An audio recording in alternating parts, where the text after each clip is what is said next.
일부 하나님을 사랑하는데 왜 재정적으로 힘들까요? 여러분, 우리 삶에서 가장 흔하지만 대답하기 어려운 질문이 하나 있습니다. 하나님을 정말 사랑하는데 왜 이렇게 힘들죠? 그분의 뜻대로 살려고 발버둥치는데 왜 삶은 나아지지 않을까요? 특히 돈 문제는 그 질문을 더욱 깊게 만들죠. 정직하게 살고, 기도도 쉬지 않고 하고, 교회도 열심히 다니고, 11조도 드리며, 말씀대로 살려고 발버둥치는 삶인데, 왜 통장은 늘 마이너스고, 부족함은 나아질 기미가 없는 걸까요?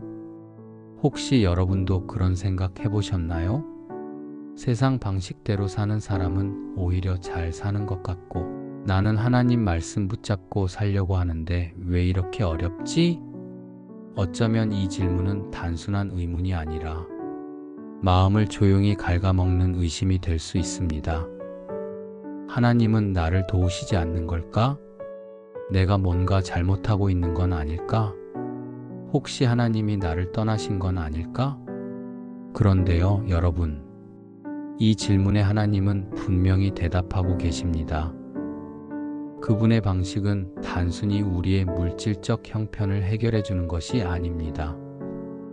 우리의 시선을, 우리의 중심을, 우리의 신앙을 완전히 다시 세우는 것입니다.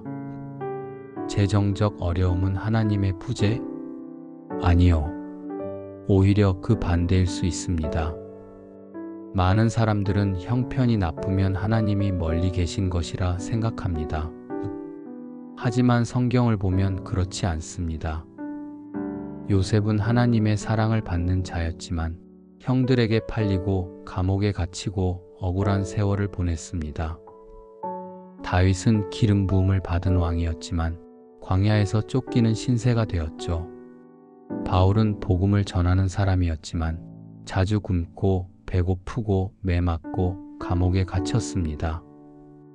그들의 삶에는 분명 재정적 부족, 물질적 결핍이 있었습니다. 그러나 하나님은 그들과 가장 가까이 계셨습니다. 하나님은 부족함을 통해 그들의 신앙을 단련시키셨고 그들을 쓰임받을 그릇으로 준비시키셨습니다. 부족은 파괴가 아니라 준비입니다. 우리의 눈에는 결핍이 실패처럼 보일 수 있습니다. 하지만 하나님은 그것을 통해 무너뜨리시는 게 아니라 빚으십니다. 진짜 믿음은 모든 게 잘 될 때가 아니라 아무것도 없어도 주님을 신뢰할 때 생겨납니다. 하나님은 때로 우리가 물질에 기대지 않고 온전히 그분을 바라보도록 하기 위해 일시적인 결핍을 허락하십니다. 그건 징벌이 아니라 변화와 훈련의 시간입니다. 그분은 지금도 일하고 계십니다. 여러분, 혹시 이런 상황이 익숙하지 않으신가요? 매달 고지서의 압박을 느끼며 잠을 설칠 때, 예상치 못한 병원비에 숨이 턱 막힐 때, 지출은 많은데 수입은 멈춰 있을 때, 내가 언제쯤 이 터널을 빠져나갈 수 있을까 싶은 때, 이런 시간에는 정말 기도가 잘 안 나오죠. 찬양이 입에서 떨어지지 않고 하나님을 바라보는 눈빛조차 흐릿해질 수 있습니다. 하지만 바로 그때 하나님은 당신을 떠나신 것이 아니라 가장 가까이 다가와 계십니다. 하나님은 지금도 조용히 일하고 계십니다. 당신의 마음, 당신의 시선, 당신의 신앙을 다시 그분께로 돌이키고 계십니다. 왜 이런 일이 내게? 여러분, 신앙은 왜? 라는 질문과 함께 시작됩니다. 그 왜를 피하지 마세요. 그 질문을 하나님께 가지고 가세요. 하나님, 왜 저는 이렇게 힘들죠? 왜 다른 사람은 괜찮아 보이는데 저는 항상 모자란가요? 왜 이 부족이 끝나지 않죠? 그 질문에 대한 답은 빠르게 오지 않을 수 있습니다. 하지만 하나님은 그 물음의 여정을 함께 걸으시고 당신이 스스로 깨달아가도록 인도하십니다. 그리고 어느 날 그 결핍이 당신을 만든 도구였다는 것을 알게 될 겁니다. 지금도 하나님은 신실하십니다. 힘든 순간에 기억하세요. 하나님은 지금도 당신을 보고 계십니다. 고난이 왔다는 건 그분이 멀리 계신 게 아니라 당신의 믿음을 성장시키는 중이라는 뜻입니다. 그분은 당신의 모든 상황을 알고 계시며 단 한순간도 당신을 놓치신 적이 없습니다. 오히려 그분은 당신이 그분께 더 가까이 가길 원하시기에 때로는 부족함을 허락하십니다. 마무리 묵상. 혹시 지금 통장이 비어있고 지갑은 얇고 미래는 막막하신가요? 그럼 이렇게 고백해 보세요. 주님, 지금 이 부족 속에서도 당신은 선하십니다. 나는 당신을 믿습니다. 여러분, 이 고백은 단순한 말이 아니라 믿음의 무기입니다. 그리고 이 믿음은 지금 당신의 상황을 하나님의 기적이 시작될 무대로 바꿀 열쇠가 될 것입니다. 이부 하나님은 왜 우리가 돈이 아니라 그분께 의지하길 원하실까요? 여러분, 오늘도 솔직하게 시작해 볼까요? 우리는 누구나 안정된 삶을 원합니다. 특히 경제적인 안정은 너무 중요하죠. 돈이 있으면 마음이 편하고 불안이 줄어들고 선택의 폭도 넓어집니다. 반대로 돈이 없으면 사소한 것 하나에도 마음이 무너지고 자존감이 흔들리고 기도마저 꺾이는 느낌이 들죠. 이건 너무나 현실적인 문제입니다. 그런데 말입니다. 하나님은 때때로 우리의 그 안정된 돈줄을 끊으십니다. 왜일까요? 하나님은 우리가 돈을 의지하지 않고 오직 하나님 자신을 의지하길 원하시기 때문입니다. 물질은 축복이지만 동시에 유혹입니다. 돈은 좋은 것입니다. 돈은 많은 일을 할 수 있게 해줍니다. 하지만 하나님 없는 돈은 오히려 우리를 하나님에게서 멀어지게 만들 수 있습니다. 하나님은 이 사실을 너무나 잘 알고 계십니다. 그래서 그분은 우리가 물질을 통해 자족하지 않고 하나님을 통해 만족하도록 이끄십니다. 성경 속의 옛 광야의 만나. 이스라엘 백성은 출애굽 후 광야에서 아무것도 없이 살았습니다. 그들에게는 매일 먹을 양식도 없었죠. 그때 하나님이 무엇을 주셨나요? 만나입니다. 그런데 그 만나 신기한 특징이 있었죠?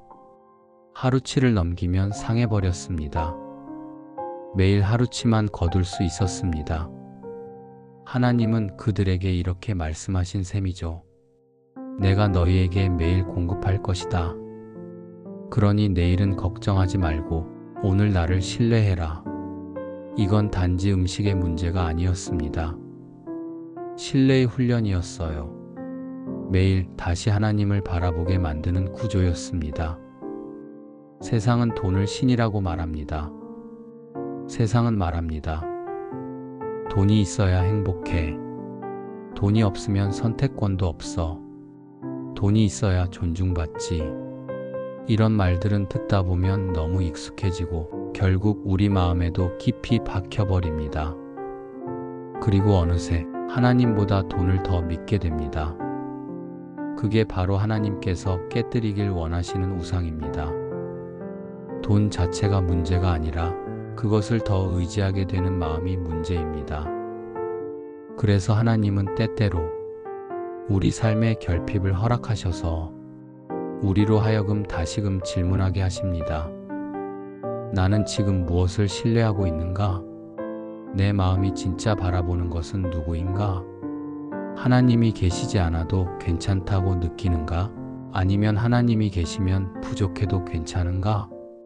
하나님은 진짜 공급자이십니다. 사랑하는 여러분, 직장이 나의 공급자입니까? 사업이 나의 보증입니까? 은행 잔고가 내 안심의 근거입니까? 아닙니다. 진짜 공급자는 하나님이십니다. 여러분이 생각지도 못한 곳에서 도움이 오고 문이 열리고 뜻밖의 기회가 생기는 것. 그게 바로 하나님의 손길입니다. 그래서 하나님은 우리가 그 손을 더 자주 바라보길 원하십니다. 하나님의 마음은 이렇습니다. 내가 필요한 걸 채워주는 게 아니라 나 자체가 너의 필요가 되길 원한다. 하나님이 없으면 많아도 불안합니다. 여러분, 돈이 많아도 하나님 없으면 불안합니다. 아무리 많이 쌓아두어도 하루아침에 무너질 수 있다는 걸 우리 모두 지난 시대를 통해 경험했습니다. 반대로 하나님이 함께 하시면 비어 있어도 이상하게 평안합니다. 당장 가진 건 없어도 막연한 확신이 생깁니다. 괜찮을 거야. 하나님이 계시니까. 그 믿음은 그냥 생기는 게 아닙니다. 결핍을 통해, 기도를 통해, 의심과 싸우는 가운데 조용히 자라나는 믿음입니다. 오늘 우리의 적용, 지금 여러분에게 묻고 싶습니다. 나는 무엇을 의지하며 살아가고 있는가? 내 마음의 중심은 정말 하나님께 있는가? 혹시 나는 하나님보다 돈을 더 신뢰하고 있는 건 아닐까? 이 질문을 솔직하게 마주하는 것이 믿음의 첫 걸음입니다. 그리고 오늘 다시 한번 주님께 고백하세요. 주님, 물질보다 당신을 먼저 구합니다.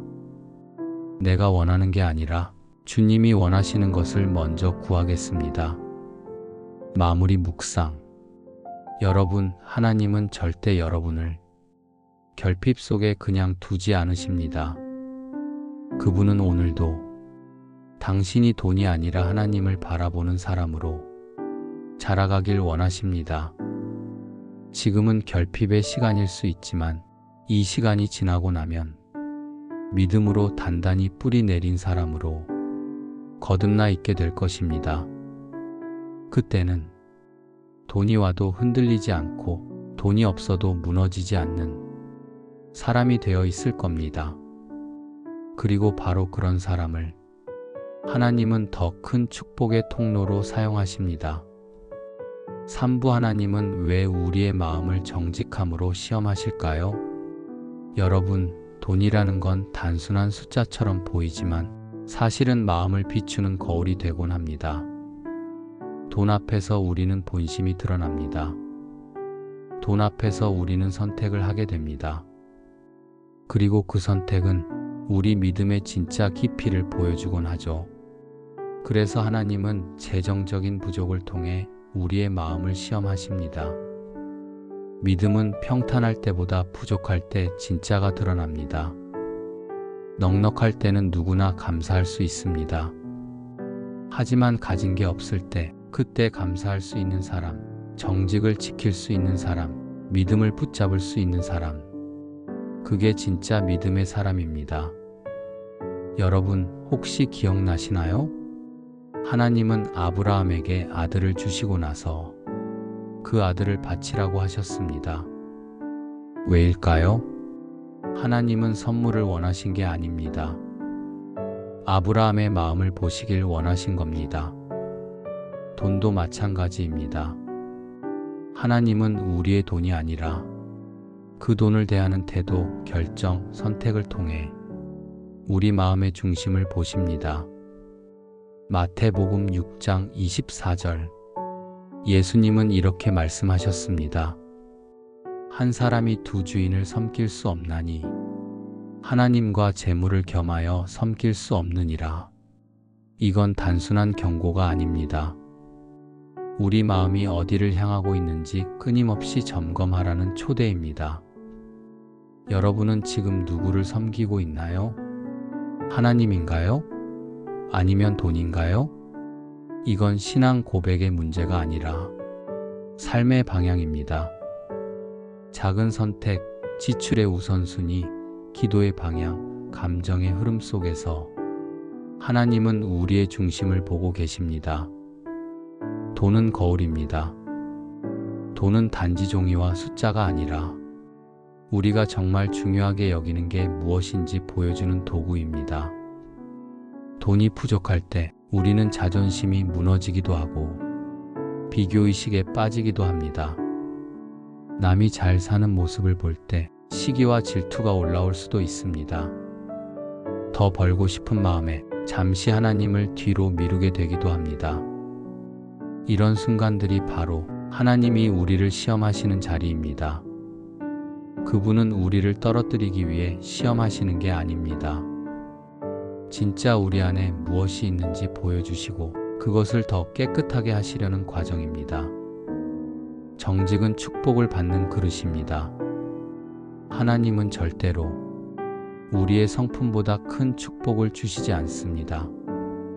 왜냐하면 그 축복이 성품이 준비되지 않은 사람에게는 파괴의 도구가 될 수 있기 때문입니다. 그분은 묻고 계십니다. 내가 너에게 더 많은 자원을 맡겼을 때 너는 그걸 나의 뜻대로 사용할 수 있겠니? 너는 그 돈으로 나를 영화롭게 할 수 있겠니? 아니면 내 자아를 더 키우게 될까? 이 질문에 예라고 대답하려면 우리의 마음은 정직함과 순수함으로 훈련되어야 합니다. 하나님은 축복의 시기를 준비하십니다. 재정적 부족의 시기는 축복의 전초기지입니다. 하나님은 이 시기를 통해 우리 마음의 불순물을 걸러내고 진짜 필요한 것만 남기십니다. 교만을 제거하시고 탐욕을 드러내시며 자기 의존을 끊어내시고 온전히 하나님을 의지하는 마음으로 바꾸십니다. 그리하여 마침내 하나님이 주시는 풍성한 자원을 자신을 위해 소비하지 않고 하나님 나라를 위해 사용할 줄 아는 사람으로 빚어가십니다. 내 안에 있는 두 마음, 우리 안에는 늘 두 마음이 존재합니다. 하나는 하나님을 따르고 싶은 마음, 다른 하나는 자기 방식으로 문제를 해결하고 싶은 마음입니다. 재정적인 부족은 이 두 마음 중 어떤 것이 진짜인지 드러내는 시간입니다. 하나님은 우리에게 물으십니다. 너는 나를 믿고 기다릴래? 아니면 너 스스로 문을 두드리며 타협할래? 이 질문은 고통스럽지만 그 질문을 통과한 사람은 거짓 없는 믿음의 사람이 됩니다. 마무리 묵상과 기도. 사랑하는 여러분, 혹시 지금 마음속에 불만, 불안, 불신, 두려움이 가득하신가요? 그건 정죄받을 일이 아닙니다. 지금이 바로 당신의 마음이 시험받고 있는 시간이라는 증거입니다. 이 시험은 통과하기 위해 주어진 것이 아니라 정결해지기 위해 주어진 기회입니다. 오늘 이 시간 이렇게 기도해 보세요. 주님, 제 안에 숨겨진 불순물을 드러내 주십시오. 돈보다 하나님을 더 신뢰하는 사람이 되게 해주십시오. 축복을 감당할 수 있는 마음의 그릇을 저에게 빚어주십시오. 그 기도는 하나님께서 가장 기뻐하시는 기도입니다. 그리고 그 기도를 하는 당신을 하나님은 반드시 사용하실 것입니다.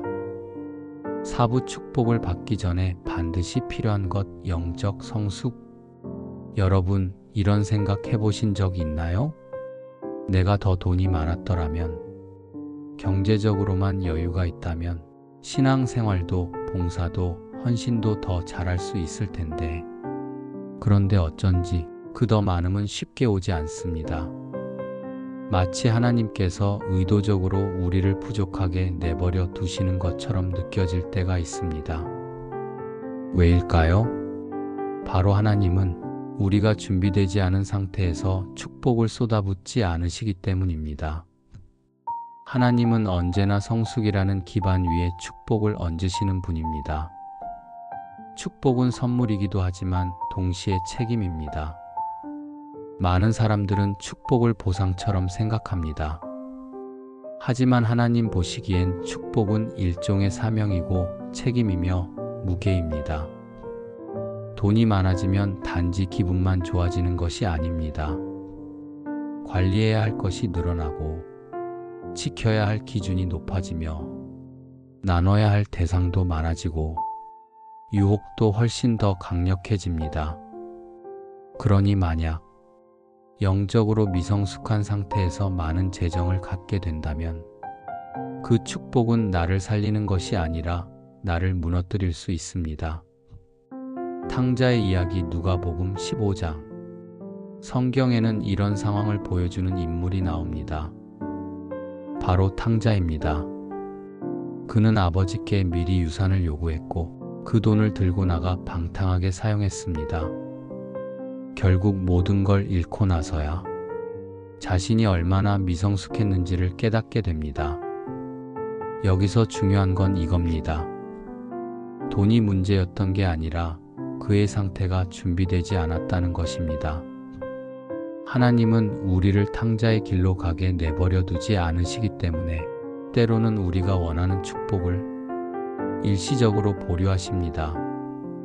성숙하지 않으면 축복을 다 잃어버릴 수 있습니다. 어떤 사람들은 말합니다. 하나님이 나를 사랑하신다면 왜 이토록 오래 기다리게 하실까? 그런데 사실은 그 기다림이 바로 사랑의 표현일 수 있습니다. 하나님은 아십니다.